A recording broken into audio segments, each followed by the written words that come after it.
재밌는 게 노벨상 문학상 수상으로 책에 대한 관심이 높아졌어요. 실제로 10명, 8명 엄청나게 수직 상승했죠. 지금 출판계나 도서시장이 전부 다 안 좋은데 여기서 이제 활기를 얻을 것 같다는 의견도 굉장히 많았고요. 그런데 저희가 조사를 해본 결과를 보면 이 동네 서점이 지금 갑작스럽게 높아진 이유가 이제 유지되려면 몇 가지 전제가 좀 필요합니다.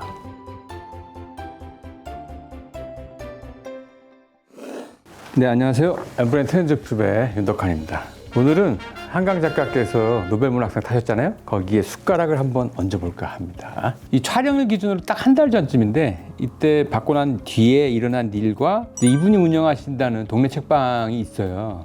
그래서 동네 책방과 관련돼 가지고 이야기를 한번 해볼까 합니다. 지금부터 한 달 전쯤에 스웨덴 할레몬이 대한민국의 한강 작가를 2024년 노벨문학상 수상자로 발표를 했죠. 이 수상이 그 아시아 작가로는 5번째 수상이라고 합니다. 그리고 1901년부터 노벨문학상이 시상하기 시작했는데 100년 넘는 동안에 노벨문학상을 받은 국가는 우리나라가 40번째라 그래요. 아시아 여성 작가로는 최초의 수상자라고 합니다. 근데 이게 좀 독특한 거는 영국의 도박 사이트 있잖아요. 영국이 이제 축구로 도박을 많이 하니까 여기서 의외 인물들을 맞추기 시작했어요. 2006년도부터 오르한 파묵이라는. 그때 정말 그 무명의 그 작가를 딱 맞춘 다음에 이 도박 사이트의 사람들이 이제 주목하기 시작했는데 이 도박 사이트에서 언급된 사람들이 받아왔다는 전통이 암묵적으로 생겼다 그래요. 작년에 그 노르웨이 작가인 연 포세라는 분이 받으셨는데 이분도 대중적으로 아주 유명하신 인물은 아니었거든요. 근데 이분이 도박 사이트에서 노르웨이 한 2위권 정도로 언급이 됐다 그러는데 이분이 노벨문학상을 받았죠. 그런데 놀랍게도 2024년도에는 어떤 도박 사이트에도 노벨문학상에 배팅을 걸 때 탑 10 안에 한강 작가가 없었다랍니다. 이게 굉장히 눈에 띄는 놀라운 장면이라고 이렇게 얘기를 한다고 그래요.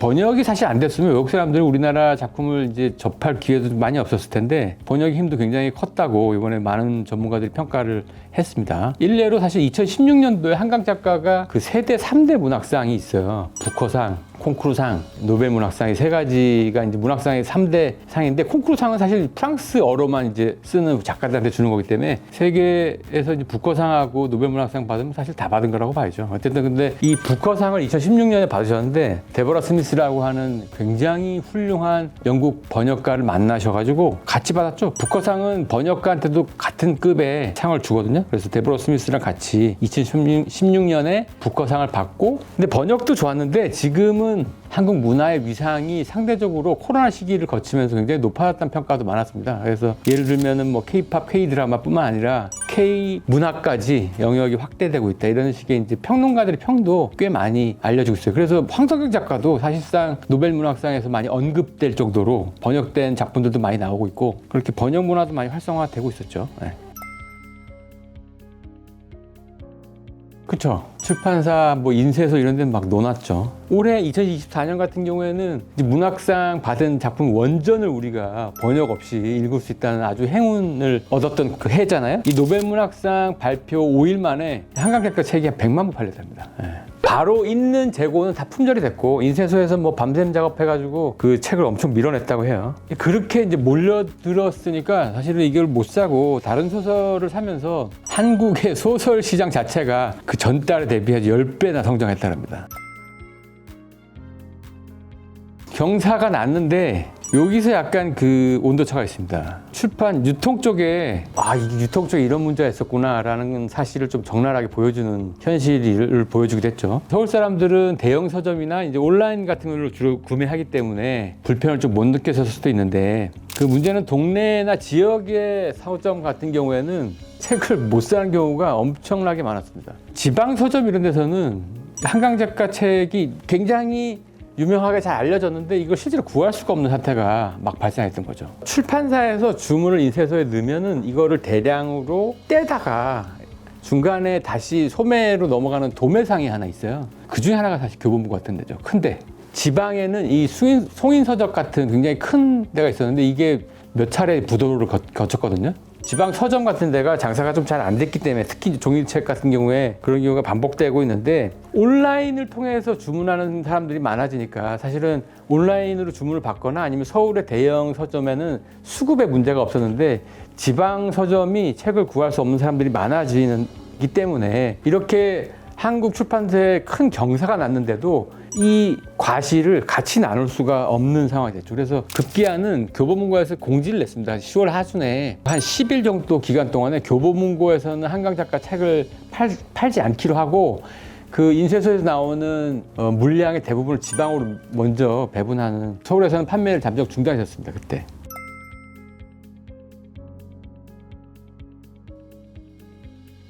그 동네 서점은 지금은 운영을 잠깐 쉬어요. 그 사람들이 너무 많이 몰려와가지고. 지금은 사실 뭐 잠깐 핫해졌을지도 모르겠는데 여기도 이제 매년 상당한 적자를 기록하는 서점이었다고 해요. 한강 작가 이후에, 이 노벨문학상 이후에 독서에 대한 관심이 이제 수직 상승하면서 동네 책방에 대한 호감이 있는 것도 사실이에요. 2024년도 독서 현황 및 동네 책방 관련된 인식조사라고 해서 저희가 한강 작가가 받은 그 다음 주에 급하게 조사를 한번 해봤습니다. 재밌는 게 노벨상 문학상 수상으로 책에 대한 관심이 높아졌어요. 실제로 10명, 8명 엄청나게 수직 상승했죠. 지금 출판계나 도서시장이 전부 다 안 좋은데 여기서 이제 활기를 얻을 것 같다는 의견도 굉장히 많았고요. 그 동네 책방에 대한 그 호감이 꽤 있어요. 그러니까 동네 책방만의 묘미가 좀 있고 하나의 문화생활 공간이라는 인식도 높아졌고, 이런 책방이 우리 동네에 있었으면 하는 바람이 있었고, 바람이 있어도 자주 가야 될 텐데, 이런 식의 호감이 있는 분위기는 관찰이 되고 있습니다. 그런데 저희가 조사를 해본 결과를 보면 이 동네 서점이 지금 갑작스럽게 높아진 이유가 이제 유지되려면 몇 가지 전제가 좀 필요합니다. 대형 서점 대비 동네 책방만의 경쟁력 평가의 상위권에 보면 일단 집 가까운 데 위치해 있는 데를 갑니다. 사람들이 경쟁력이라고 생각하는 거죠. 대형 서점 대비 번잡하지 않고 안락함이 느껴지고 대형 서점에 찾기 힘든 특색 있는 책을 볼 수 있고, 이게 이제 상위권에 있는 내용인데 쾌적하고 안락한 공간들이 필요하다는 생각이 들 텐데 이러면 기본적으로 돈이 많이 필요합니다. 공간은. 자, 어쨌든 근데 공통점은 또는 키워드는 여기 있을 것 같습니다. 자주 가서 볼 수 있는 편안함, 이게 굉장히 중요한 키워드인 거죠. 그래야 자주 들릴 수 있고 자주 접하고 책에 대한 장벽, 거리감을 좀 낮출 수 있는 공간이면 동네 책방이 성공할 수 있는 요인을 찾을 수 있을 것 같아요.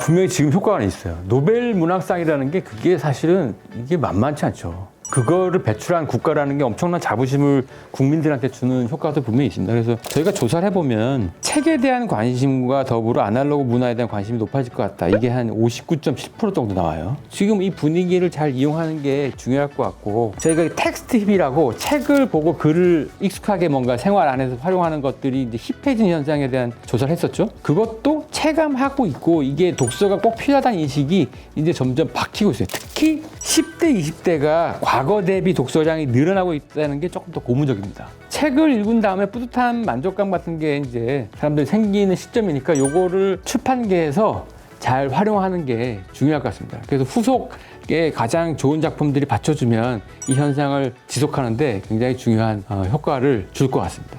흥미로운 게 독서를 하는 이유인데, 여기 우리나라 독서를 하는 이유 중에 절대 다수가 자기계발을 위한 겁니다. 자기계발 위해서가 46.8%로 제일 많고요. 특정 분야에 대해서 알고 싶다가 38.2% 두 번째고, 대부분이 지식을 얻고자 하고 이걸 쌓는 게 독서의 주 목적이라는 거. 출판계에 먹여 살리는 책들이 대부분 자기계발서나 재테크 서적이거든요. 요번에 한강 작가 노벨 문학상을 계기로 해가지고 소설을 한번 읽어보십사, 이렇게 한번 권해드리고 싶어요. 제가 한 10년 전만 해도 소설을 전혀 안 읽던 사람입니다. 사실 소설을 그럼 왜 읽어야 되냐, 이렇게 질문하시는 분들이 있어요. 그러니까 예를 들면 그 결론만 하면 되지, 현실 문제도 아닌데 그걸 왜 읽어야 되냐, 이렇게 질문하시는 분들이 있는데, 제가 똑같은 질문을 갖고 살았었거든요. 근데 거기에 머리에 땡 맞을 정도의 충격적인 그 글을 읽은 적이 있습니다. D.H. 로렌스라고 하는 소설가이자 평론가인데, 이분이 문학 평론가로 상당히 유명하신 분이에요. 이 D.H. 로렌스는 왜 소설이 중요한가라는 평론집을 낸 적이 있습니다. 여기에 이렇게 쓴 적이 있어요. 소설은 위대한 발견이다. 왜냐고? 절대적인 것을 담지 못하기 때문이다. 소설은 섬세한 상호관계 맺음에 인간이 발명한 최고의 예의다. 예술이 할 일은 살아있는 순간에 맺어지는 인간과 주위 세계의 관계를 드러내는 일이다. 삶의 핵심적인 단서는 관계 자체이지 그 관계로부터 부수적으로 파생된 인간이 아니다. 책은 삶이 아니다. 대기 중의 떨림일 뿐이다. 그러나 떨림으로서의 소설은 살아있는 총체적인 인간에게 떨림을 전해줄 수 있다. 이것이 시, 철학, 과학 또는 다른 책이 할 수 있는 것 이상이다. 소설은 인간이 상호 관계 맺는 대상에 대해서 살아있는 떨림을 느끼게 해주는 가장 중요한 발명품이라고 얘기하는 거죠. 자, 이제 책 읽기 좋은 계절이죠. 네. 소설 한 권으로 여러분도 이제 살아있는 떨림을 한번 느껴보시는 경험을 해보시길 권해드리고 싶습니다. 감사합니다. 네.